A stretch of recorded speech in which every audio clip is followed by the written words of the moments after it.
আল্লাহ রব্বুল আলামিন একদিন ফেরেশতাদের ডেকে বললেন, আমি পৃথিবীতে খলিফা অর্থাৎ প্রতিনিধি সৃষ্টি করতে চাই এবং এ বিষয়ে তোমাদের বক্তব্য কি? তারা সম্ভবত ইতিপূর্বে সৃষ্ট জীব জিন জাতির তিক্ত অভিজ্ঞতার আলোকে বলল, হে আল্লাহ, আপনি পৃথিবীতে এমন কাউকে আবাদ করতে চান যারা পৃথিবীতে গিয়ে সেখানে ফাসাদ সৃষ্টি করবে এবং রক্তপাত ঘটাবে, অথচ আমরা সর্বদা আপনার হুকুম পালনে এবং আপনার গুণগান ও পবিত্রতা বর্ণনায় রত আছি। এখানে ফেরেশতাদের উক্ত বক্তব্য আপত্তিকর জন্য ছিল না, বরং জানার জন্য ছিল। তখন আল্লাহ সুবহানাল্লাহু তাআলা বললেন, আমি যা জানি তোমরা তা জানো না। বিশ্ব ইতিহাসের প্রথম মানুষ ও প্রথম নবী হিসেবে আল্লাহ পাক হযরত আদম আলাইহিস সালাতু ওয়াস সালামকে নিজ দুহাত দ্বারা সরাসরিভাবে সৃষ্টি করেন।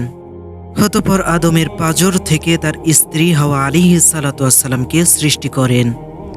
আর এ কারণেই স্ত্রী জাতি স্বভাবগতভাবেই পুরুষ জাতির অনুগামী ও পরস্পরের প্রতি আকৃষ্ট।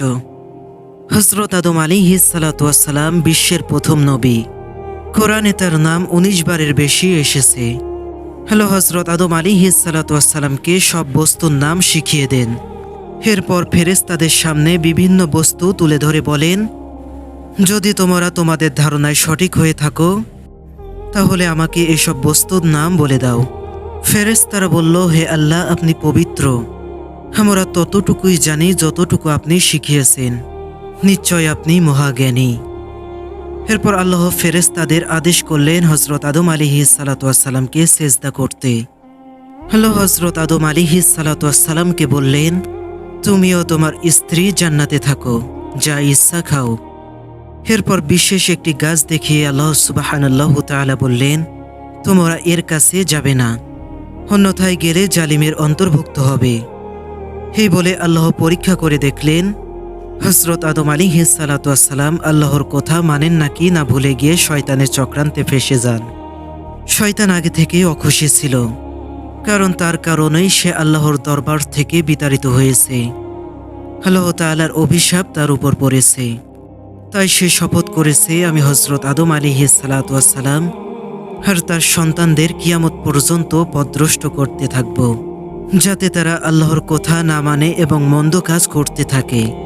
ইবলিস হযরত আদম আলাইহিস সালাতু ওয়াস সালাম এবং তার স্ত্রী হাওয়া আলাইহিস সালাতু ওয়াস সালামকে কুমন্ত্রণা দিতে লাগলো। সে বলল, তোমরা এই নিষিদ্ধ গাছের ফল খাও।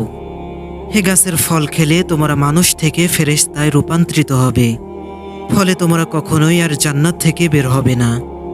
হযরত আদম আলাইহিস সালাতু ওয়াস সালাম ও তার স্ত্রী হাওয়া আলাইহিস সালাতু ওয়াস সালাম শয়তানের কুমন্ত্রণায় শিকার হয়ে নিষিদ্ধ গাছের ফল খেয়ে ফেললেন। সঙ্গে সঙ্গে তাদের শরীর থেকে জান্নাতের পোশাক খসে পড়ল।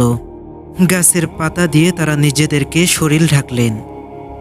হযরত আদম আলাইহিস সালাতু ওয়াস সালামকে বললেন, আমি তোমাদেরকে বলেছিলাম এই গাছের কাছে না যেতে এবং শয়তানের কোনো কথাই কান না দিতে। শেষ তোমার এবং তোমার সন্তানদের শত্রু, কিন্তু তোমরা তার কথা শুনেছ এবং ফল খেয়েছ। এখন তোমরা জান্নাত থেকে বেরিয়ে পৃথিবীতে চলে যাও এবং সেখানেই বসবাস করো। জান্নাত থেকে বের হয়ে যাওয়া এবং শয়তানের কবলে পড়ার কারণে হযরত আদম আলাইহিস সালাতু ওয়াস সালাম খুব দুঃখ পেলেন। দীর্ঘকাল আল্লাহর কাছে কেঁদে কেঁদে ক্ষমা চাইলেন। অবশেষে আল্লাহ সুবহানাল্লাহু তাআলার দোয়া হলো।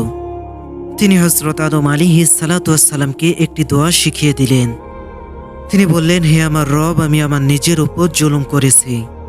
যদি আপনি আমাদের ক্ষমা না করেন তাহলে আমরা ক্ষতিগ্রস্ত হব। আল্লাহ সুবহানাল্লাহু তাআলা তাদের দোয়া কবুল করলেন। আল্লাহর কাছে এ প্রার্থনার পর হযরত আদম আলাইহিস সালাতু ওয়াস সালাম এবং হযরত হাওয়া আলাইহিস সালাতু ওয়াস সালাম দুনিয়ায় বসবাস করতে থাকেন। রাত দিন আল্লাহ সুবহানাল্লাহু তাআলার ইবাদতে নিয়োজিত থাকেন। আস্তে আস্তে তাদের অনেক সন্তান সন্তুষ্টি জন্মগ্রহণ করেছিল।